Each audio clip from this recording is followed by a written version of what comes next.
Avec l'accroissement de la population, la question des ressources alimentaires devient préoccupante. À Paris, dans le laboratoire de chimie analytique d'Agro-ParisTech, on s'intéresse à la gastronomie. Mais pas n'importe laquelle.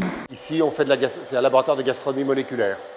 Donc l'idée, c'est pas de faire la cuisine. Vous voyez, on n'a pas de casserole là. Je suis là pour faire de la physico-chimie. La gastronomie moléculaire, c'est de la physico-chimie.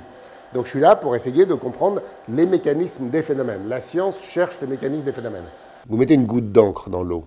Au bout d'un moment, l'encre se disperse. Bon. Ce mécanisme, il est vrai avec de l'encre, il serait vrai avec du sirop de menthe, il serait vrai avec un médicament, un principe actif de médicament, il est vrai avec n'importe quoi. Ces lois sont universelles. Mais ces lois universelles peuvent aussi avoir un intérêt très pratique. On a cet œuf. Hein. Enfin, si je le mets pas au frigo, en gros, ben voilà ce que ça donne. Vous voyez, ça sèche et voilà ce que c'est.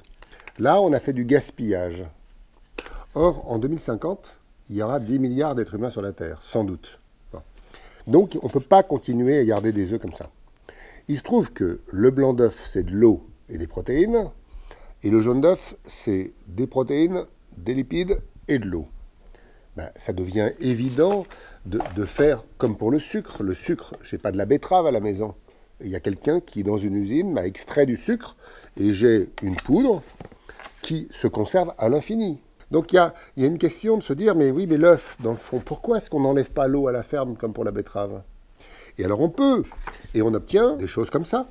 C'est du blanc d'œuf, on a enlevé l'eau, on a une poudre blanche, ça se conserve parfaitement. Il n'y a pas besoin de frigo, ce qui est quand même un avantage incroyable, parce que le froid n'est sans doute pas durable. Hein, et ça consomme beaucoup d'énergie, il y a des fluides frigorigènes qui détruisent la couche d'ozone.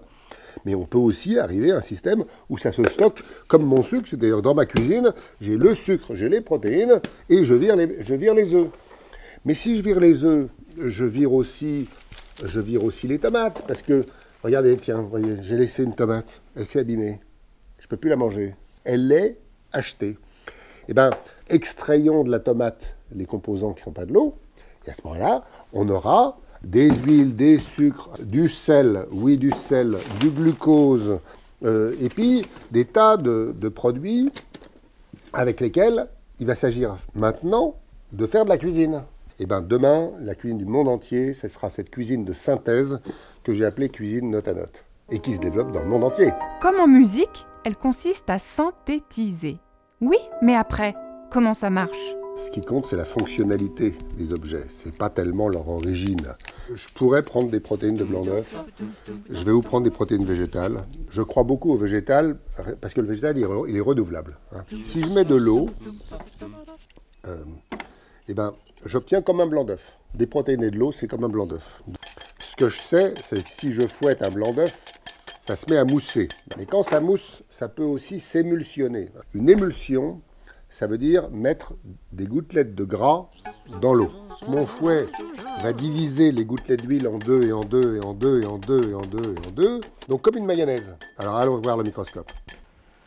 Alors vous voyez, ici, ces formes rondes, c'est des bulles d'air. Mais ces petites formes rondes-là, ça c'est des gouttelettes d'huile. L'ensemble, vous voyez qu'elles sont tassées les unes contre les autres. Alors, vous voyez, donc ici, on a notre système foisonné, émulsionné, voilà. Il n'a aucun goût, c'est-à-dire qu'il y a de l'eau qui n'a pas de goût, des protéines qui n'ont pas de goût et de l'huile qui n'a pas de goût. De la gastronomie sans goût, c'est un peu triste. Alors, je vais rajouter du glucose, parce que j'aime beaucoup ça.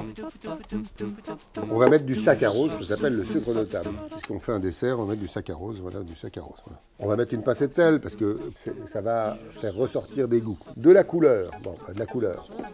Bon, je vais vous mettre du vert, parce que j'aime bien le vert, c'est la couleur de l'espérance. Alors le goût, c'est important de dire que c'est de la couleur, de la consistance, de la saveur, de l'odeur. Donc il va falloir mettre de l'odeur. Tiens, on va mettre de l'odeur. Ça, c'est de l'huile dans laquelle on a dissous une toute petite quantité d'un composé qui s'appelle le benzaldéhyde. Je mets quelques gouttes. Ça va sentir entre la cerise et l'amande. Et les vitamines ? Je vais vous mettre des vitamines. J'ai ici du bêta-carotène. Le bêta-carotène, c'est la provitamine A. Et puis maintenant, il va falloir le cuire. Hein. Du coup, j'en mets un peu là-dedans. Voilà. Alors, ça ne va pas durer longtemps. Ça ne va pas durer longtemps parce que les micro-ondes, c'est de l'énergie qui va chauffer l'eau. Or, un petit gramme d'eau, ça fait 1 litre de vapeur.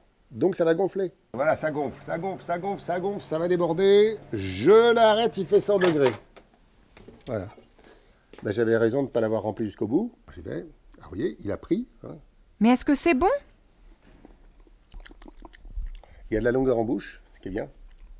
Ça manque un peu de sel. Derrière cette expérience se trouve peut-être une solution au problème de 10 milliards d'êtres humains qui doivent manger en 2050. C'est la fin de la fin. C'est une façon rationnelle et quand même assez enfin, délicieuse. Hein. C'est d'abord bon, hein, c'est le problème. Hein, il y a une façon rationnelle de cuisiner différemment. Ça, c'est une application de la gastronomie moléculaire. Mais qu'est-ce que la gastronomie moléculaire a à voir avec la gastronomie tout court? C'est ce que nous allons voir auprès d'un chef. Le note à note comme moléculaire d'ailleurs, c'est pas bien sûr mon credo dans notre travail quotidien. Et moi, il se trouve que j'ai eu la chance de rencontrer Hervétis il y a 20 ans. Depuis toutes ces années, j'ai eu accès à des techniques, à des informations qui m'ont permis d'avoir un regard un peu différent sur mon métier. Transformer un aliment, c'est de la chimie. Et c'est aussi un terrain d'exploration. Je ne suis qu'un cuisinier, mais je sais qu'avec ces molécules, on peut faire des choses joyeuses, marrantes, drôles. Et finalement, le repas, c'est aussi la notion du plaisir, de passer un bon moment. Et c'est aussi cet aspect, évidemment, éminemment important pour la sauvegarde d'une planète bien écornée hein, aujourd'hui. Et la cuisine note à note se développe. Partout dans le monde, elle fait des émules. Tous ces plats ont entre 10 et 90% de note à note. Mais regardez comme c'est beau. Voilà, un étudiant de l'école de chimie a créé une start-up pour des produits pour la cuisine note à note. Ce sont des flacons, comme un orgue du parfumeur, hein, qui ont des odeurs toutes absolument merveilleuses. Évocation, fèves, tonka, vanille, herbacée. Et c'est ça que les chefs vont avoir. Ça ne coûte pas des fortunes et donc ils vont pouvoir cuisiner différemment. Et voilà une application qui me ravit parce que ce gars, il va gagner de l'argent, il va embaucher des gens pour aller faire de la formation pour les chefs, il va embaucher des gens pour faire la préparation. Sa société, elle va se développer et donc je suis ravi. J'ai contribué à la richesse nationale, c'est ma mission. Hein. Enfin, quoique ma mission soit plutôt de faire des découvertes, mais ça c'est une autre paire de manches.